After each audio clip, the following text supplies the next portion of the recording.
Hi, I am Chivalrous Frog Raydel, and I am a Plague main. This video will be one of 4 in a playlist about our add-ons, and this video involves an offensive-oriented add-on tier list.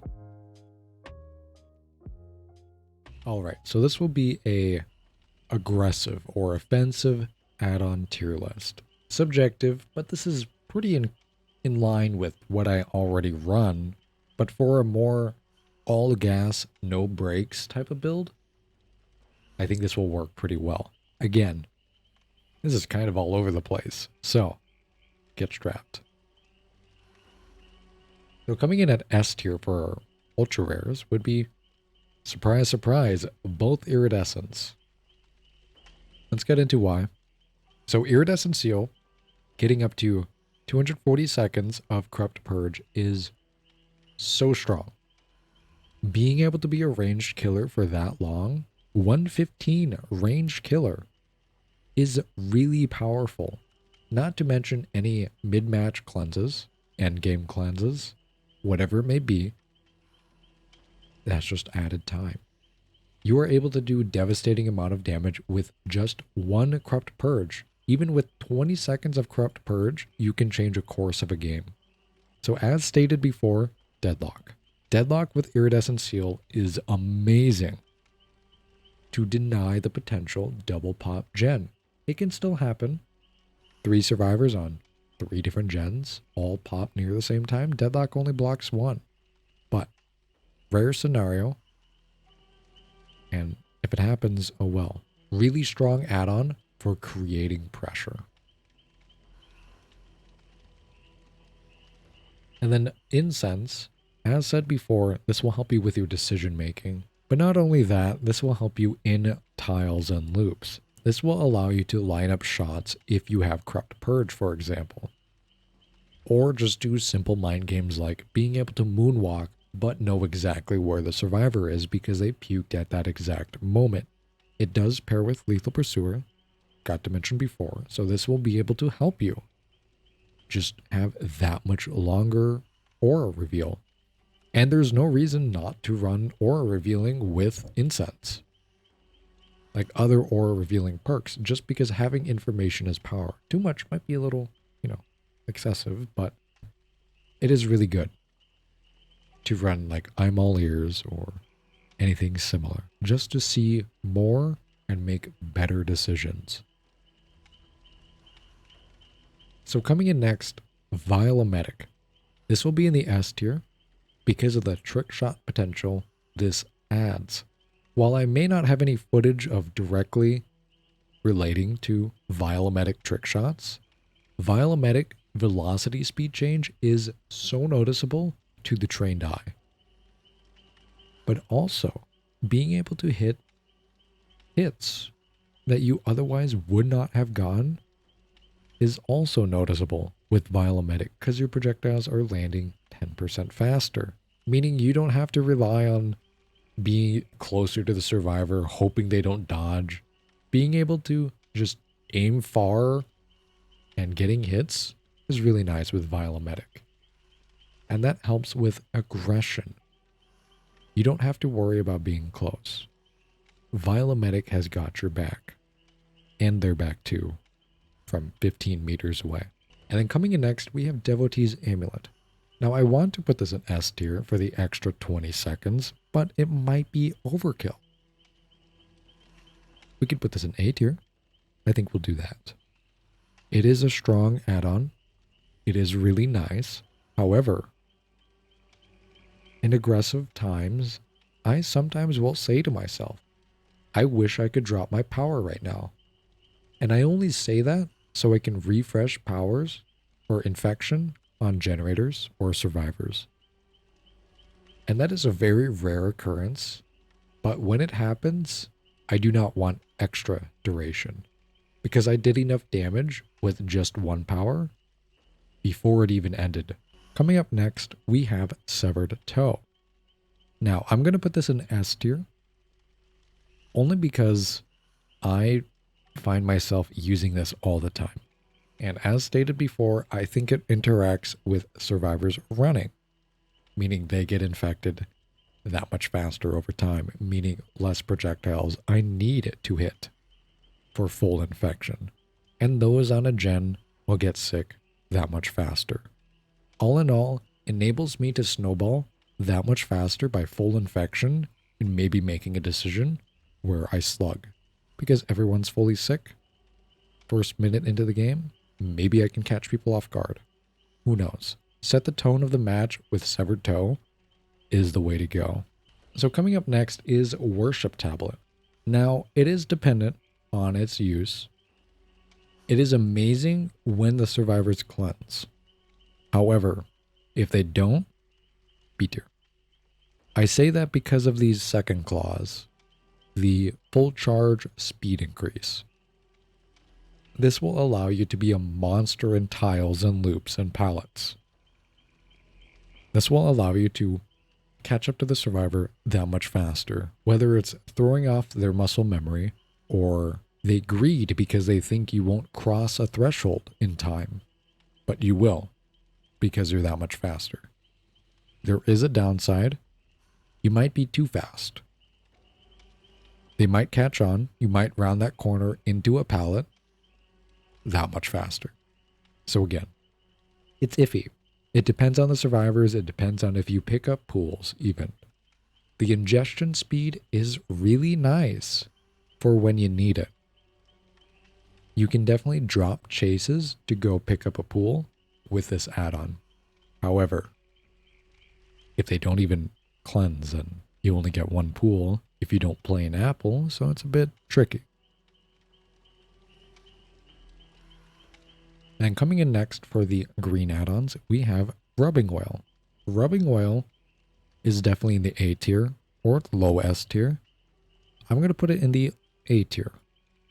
And I say that because, as stated before, this will reduce the amount of time survivors have to react to whatever percentage your bar is at, from minimum 25 to maximum 100.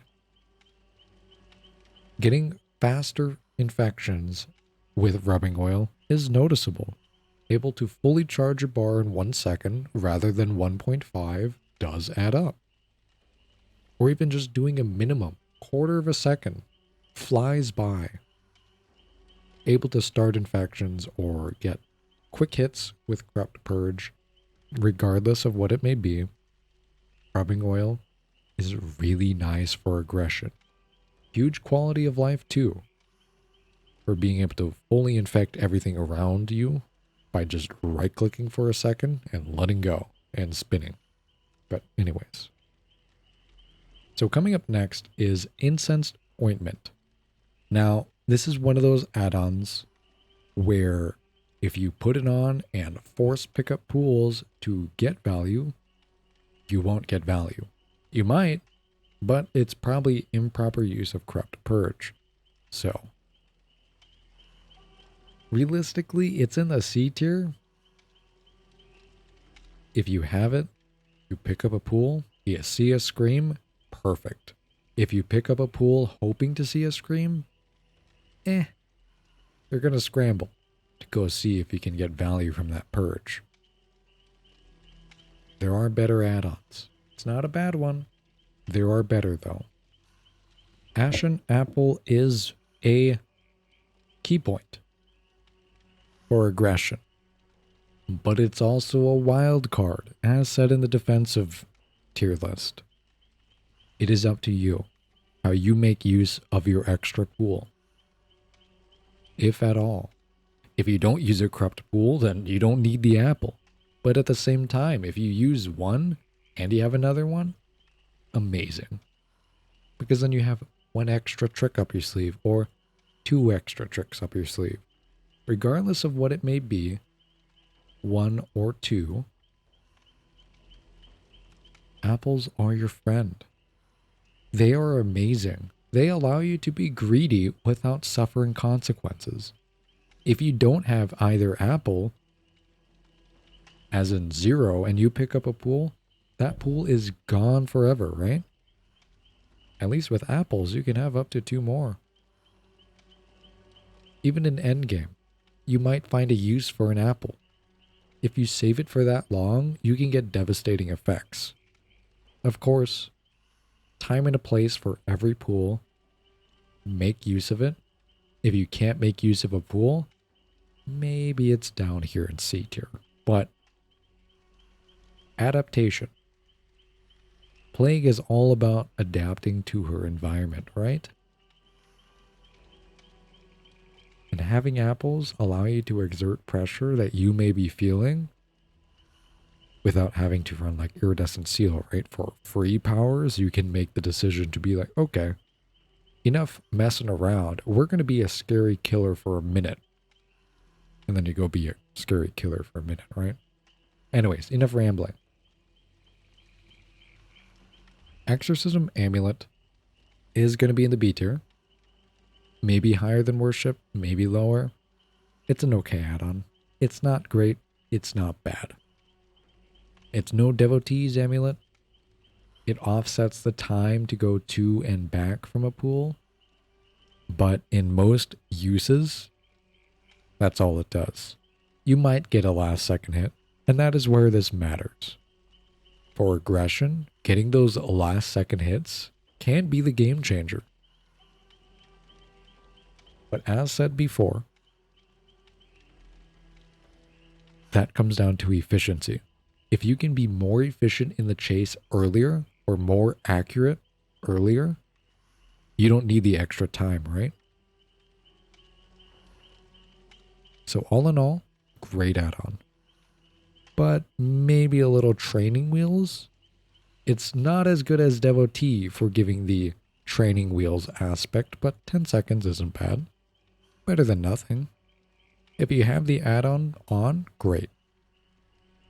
But by no means a necessary pick. It's not like range add-ons for trick shot pyramid heads, right? So coming in last for the green is Infected Emetic. Now, it's not a great add-on. If you have survivors fully infected, whoopee. Oh well. You can't make them more sick, so bye-bye add-on value. And that's where Severed Toe is better by making survivors on other gens that you're not in chase with fully infected without having to do anything other than them working on the generator. This requires you to not only aim, but it makes you have to infect survivors one by one if you want add-on value that you wouldn't otherwise get with this Severed Toe.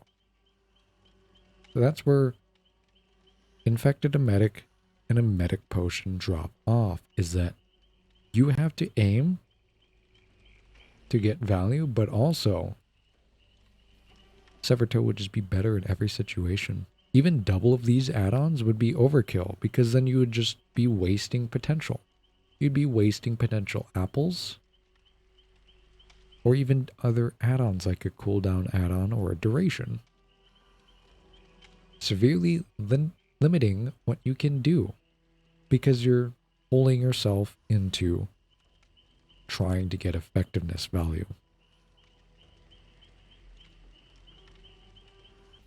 So coming in last, Prophylactic Amulet.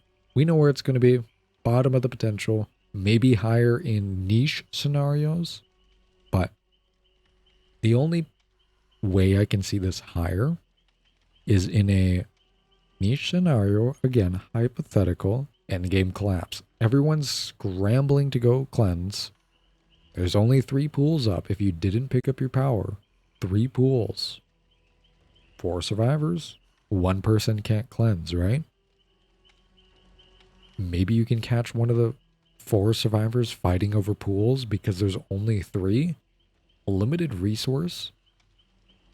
Or they auto cleanse and you're able to catch one of them way off in the corner of the map because they wanted to cleanse for whatever reason that may be. But hypothetical situation brings its potential down. So a Hematite Seal is really nice for aggressive plays. Now, it is an infection duration add-on, which sounds like defensive to me. But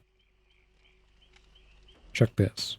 You infect all the gens in an area, and then you can leave for 70 seconds without having to worry if those gens are infected. Or even better, if you see a survivor infected, after you just left an area, you can definitely double back and see if somebody's there. And if they're not, oh well. You can move on with your life. The key part of this is this allows you to be aggressive in chase without having to worry about gens dropping off infection. There are gamers who will wait out infection timers on gens. And that's where Hematite Seal will help you in aggressiveness, as you're able to take those chases without worry. Because they're waiting the extra 30. All in all, it's a really good versatile add-on that kind of leans on defensive plays, but that doesn't mean it's purely only for defensive. It's great for giving you the time you need to make the decisions you want to do. Whether that's taking a chase or deciding not to go reinfect, see if a gamer's waiting out infection timer. There have been plenty of times where I've noticed somebody staring at a gen that's sick because they don't want to get sick. And that's when I just yak on them anyway and chase them until they're down. That's where this add-on is nice. Extra time in the early game, which you need. So coming in next, we have the cooldown add-ons. Potent Tincture, Healing Salve. And for this, they're going to be rated the same, both in S tier, for when used together. Potent Tincture stays up here. Healing Salve alone goes way down here because it's such a low number. But together, 0.65 seconds off your total cooldown is absurd. It allows you to get hits you otherwise would not get because a survivor would get fully infected and you might be able to hit them at a window, at a pallet, before they expect it. It does come at a downside. And I say this tongue-in-cheek, survivors immediately dead hard when they get fully infected sometimes. Even though you physically can't swing. But with double cooldown, you are able to swing immediately. So it's a double-edged sword. They may immediately dead hard once they get fully infected because they're mashing their key, or you might be able to hit them before they can even react because they didn't realize they're fully infected yet. The true strength of this is getting people fully sick before they reach a window, before they reach a pallet, and smacking them down because your normal cooldown would be 1.5, but it being 0.85 is significantly different. Huge quality of life that allows for quite some gap closing in comparison to without running these add-ons.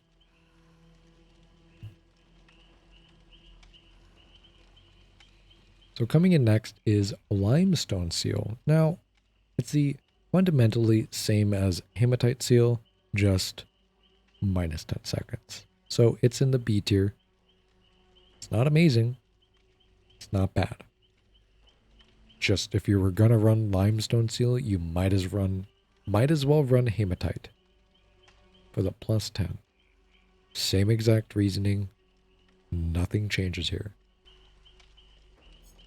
Second to last is Olibanum Incense.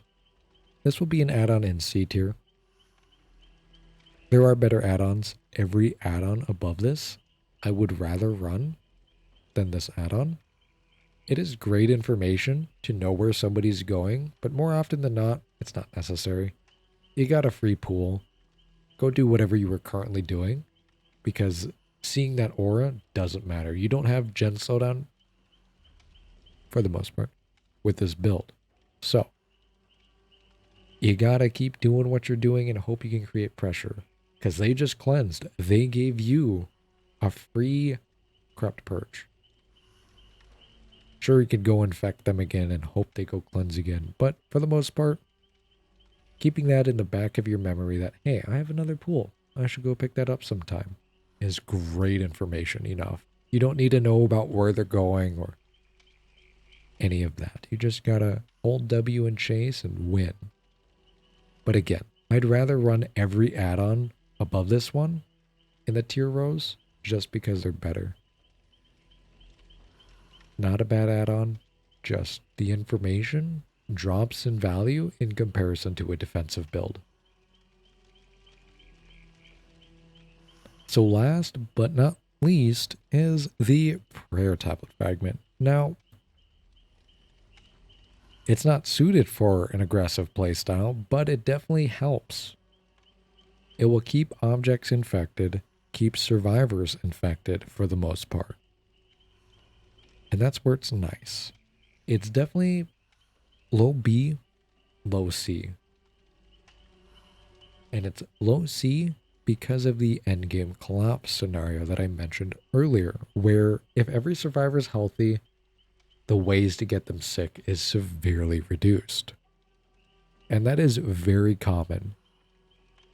If you get to the endgame collapse with Prayer Tablet Fragment, you are in the danger zone. Because you need survivors fully infected, of course, for your lethality. That's how you play your killer. And Prayer Tablet Fragment just doesn't hold up in endgame. Sure, you might be able to infect a gate for 80 seconds. But all in all, they're still healthy. You still can't puke on them, right? So it's definitely in the C tier, maybe even in the D tier. I can see some usage in it where you infect gens and go for M1 chases with Stabiffle or something. Save the best for last. But even that, that's a stretch. It's in the C tier. For situational. Huh? How about that? Situational with the C. Anyways. This is the aggressive tier list. It is a little different than your others. Or rather, my others, the defensive and my personal tier list. But in a subjective way, I feel that this is pretty fair for an aggressive playstyle. With S tier being your super high potential to be aggressive, where your D tier is very bad for your aggression. Sure, it helps you, but chances are maybe not. C tier being the exact same thing, but maybe getting you more value than D tier. Whereas B tier is, it's nice to have, but everything above this in row, a bit better. And then A tier is great add-ons to have, but not all the time. There are better. You can get value with these, but it's okay. And there's nothing wrong with that. Nothing wrong with running Iridescent Seal, for example, with Devotee's Amulet. Nothing wrong with that. Or even a rubbing oil, potent tincture. There are so many combos you can do. You can even do double amulet for a 90-second power if you so choose. But again, this is my tier list. It's my opinion. Take it as you will. I personally think this is pretty fair for all sides. The only thing I'd like to mention again is that Healing Salve alone, pretty down here in like B tier. But together with Potent Tincture, all the way up here in S tier plus. Because it's just these two add-ons together, huge quality of life. They are addicting to run together. Thank you for watching it this far for the tier list breakdown of aggressive. Hopefully this has been insightful in some way, shape, or form. But anyway, pick up pool. Fuck. My nose is all stuffed. So coming in at our S tier, we have our ultra rares. Very surprising, I know. But Iridescent Seal and Black Incense are extremely powerful add-ons. Oh fuck, I scrolled down. It's only here because I don't know what else to put in C tier. And